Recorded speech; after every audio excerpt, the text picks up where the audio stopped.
The air hung heavy with the scent of fallen leaves and wood smoke, mirroring the leaden weight in Clara's chest. She sat on the porch swing, its gentle sway a lullaby to the rustling leaves.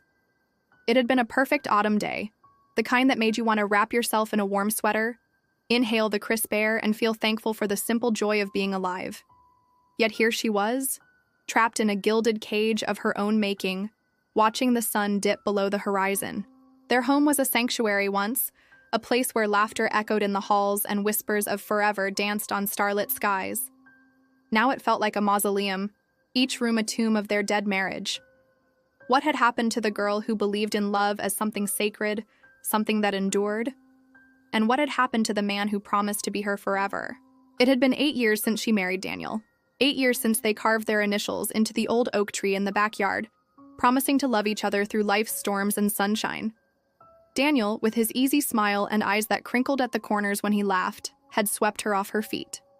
She was a soft-spoken literature teacher with a heart full of poetry and a vinyl record collection that stretched across decades. He was an architect whose buildings seemed to touch the sky. They were an unlikely pair, yet somehow it worked. He wrote her this letter on their first anniversary. To my dearest Clara, 365 days ago, we set our vows beneath that old oak tree, and I promise to love you always. And even now, as I look back on the past year, all I see are moments of pure joy and love. You are my best friend, my confidant, my lover, and most importantly, my soulmate. In every lifetime, if there ever was one, I would find you. Always and forever. Yours, Daniel. She found those words now tucked away in a box of mementos. Reading them brought back a rush of emotions, a painful reminder of what had been and what could never be again. She traced the faded ink, the words blurring through her tears. In every lifetime, I would find you. Where did he find her in this lifetime? With another woman? It hadn't been a sudden unraveling, not something that had ripped apart their lives. No, it had been a slow, silent erosion, like the sea wearing away at the cliffs, leaving them unrecognizable after all these years. It began with Daniel working late, his phone always face down on the table, his once-present gaze distant. He still brought her coffee in the morning, but it was like a rehearsed gesture, something he remembered to do but didn't necessarily want to. Then came the missed anniversaries, the forgotten dates, the canceled plans.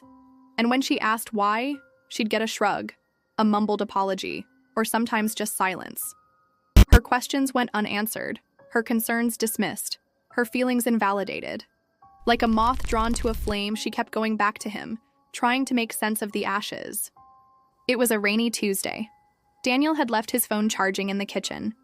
He had a big project due the next day and needed to finish his presentation. As Clara sipped her tea, she picked it up, intending to remind him to pick up his dry cleaning later. That's when she saw it. Through the rain-streaked window, she watched as the raindrops raced down the glass, each drop disappearing into the vastness of the world, much like her hopes and dreams. A notification popped up on the screen. Can't stop thinking about you. Last night was magic. The message was from someone labeled M. Client on his contact list. Clara hesitated, her fingers hovering over the screen. Why was it labeled client? Was it just a friendly text? Or was there more than met the eye? Her heart pounded against her ribs, a frantic drum solo in the silence of the kitchen. Hesitant but trembling, she opened the messages. Dozens of texts flooded the screen, affectionate, almost too intimate. I can't wait to see you tonight. My real home is wherever you are. Every moment with you is a stolen moment. Let's run away together.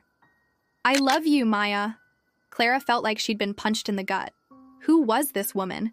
Why did Daniel call her M. Client? And why did her messages say my real home? With shaking hands, Clara delved deeper into the messages, uncovering a year's worth of deceit. The mistress's name was revealed. Maya, a junior designer at Daniel's firm, 12 years younger with a social media presence full of art and wanderlust. The realization hit her like a tidal wave. This wasn't just a fling. This was his mistress. Flashbacks weaved through her shock. Daniel canceling their anniversary dinner last month for a last-minute meeting, the unfamiliar perfume on his collar, the way he flinched when she hugged him from behind last month. Each memory now carried a new, painful meaning. She scrolled further, reading about weekend getaways, about secret rendezvous in hotel rooms, about whispered endearments like the woman I was meant to be with. The final blow came with a picture attached. Daniel and the woman stood in front of a fireplace, their faces illuminated by the flickering flames, their shadows dancing on the wall. There was no denying it. This was Maya, and they were together. Clara put the phone down, her mind reeling. She had confronted Daniel before, demanding answers, begging for explanations. But his responses were always evasive. "What else do you want from me?" he'd asked her, his voice edged with frustration. "We have a good life. We have a home." But their home was built on quicksand. She knew it now. All the laughter, the shared dreams, the whispered promises, all of it had been an illusion. She was nothing but an afterthought to him. For weeks, she tried to ignore it, to pretend that the messages she saw weren't real. But how do you ignore the ghost of betrayal that lingers in your own home? The kitchen where you danced barefoot at midnight, the porch swing where you shared your dreams, the bedroom window where you watched thunderstorms together? How do you ignore the ghost of a marriage that died a slow death? One evening, while Daniel was at work, Clara rummed family through his things.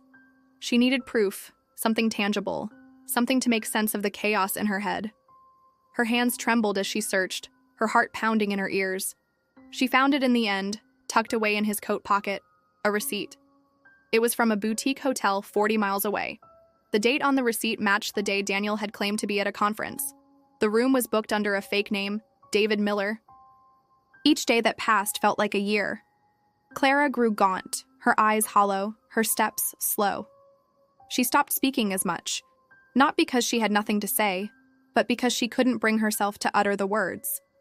She was living in a nightmare. And nightmares, as they say, are never as vivid as the day you wake up. Then came the storm, a thunderstorm, much like the ones they used to adore. Daniel came home drenched, apologizing for being late. She stood by the window, silent, holding his phone. She didn't shout, not because she wasn't angry, but because she was too stunned, too shocked to speak. "I'm sorry, Clara. I know I haven't been the best husband lately, but I've been under a lot of stress with this project, and I needed someone to talk to. I'm so sorry. Please forgive me." Clara turned, her eyes fixed on Daniel. "Did you tell her about the necklace I gave you? The one you always wear?" "What are you talking about? I don't know what you're saying."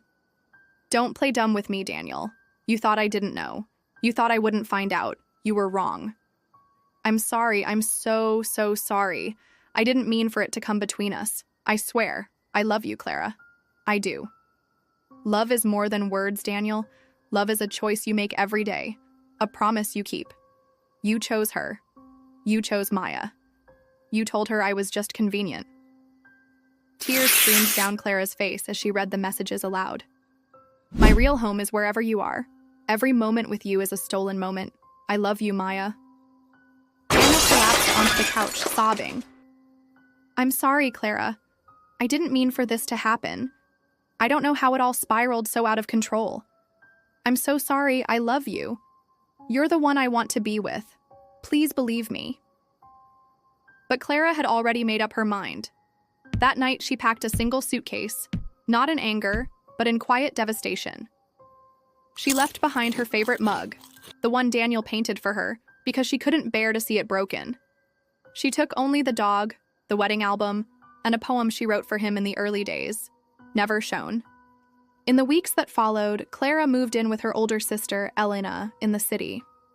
She stopped teaching for a while, sat by the window with tea, rereading Rilke and Mary Oliver, learning how to breathe again. Daniel tried to reach her, letters, calls, showing up at her sister's door with flowers, but Clara didn't answer. She told Elena, "You can't mend a mirror once it's shattered. You can only learn to live without your reflection." Months pass. Clara returned to teaching, started a book club for grieving hearts, adopted a second dog. She laughed again, softly, cautiously. One spring morning, she saw a couple walking hand in hand in the park, happy, young, glowing with the illusion of forever. She watched them, not with envy, but with a quiet understanding. Love is not a promise, it's a daily choice. And sometimes people forget how to choose you. And so, With the echoes of his words fading into the distance, Clara walked on, the wind whispering tales of resilience and hope. The sun peeked through the clouds, casting its warm glow on her face, a promise of a new dawn. She held Benny's leash, feeling the dog's excitement at the prospect of a walk. She smiled, a small tentative curve of her lips. It was a start. The poem fluttered in her hand. It was time to let go. As the sun dipped below the horizon, painting the sky in hues of orange and purple, Clara stood on a beach, the wind tousling her hair, the sound of waves crashing around her. With a deep breath, she unfolded the poem, its words echoing her heartache. Then, with a soft smile, she let it go. Watching the paper dance in the wind, carried away by the restless sea, she felt a sense of calm wash over her. The love she once believed eternal had found its way into the vast ocean of memories, a gentle current carrying it far from shore. It was gone, but not with bitterness, only with a quiet acceptance.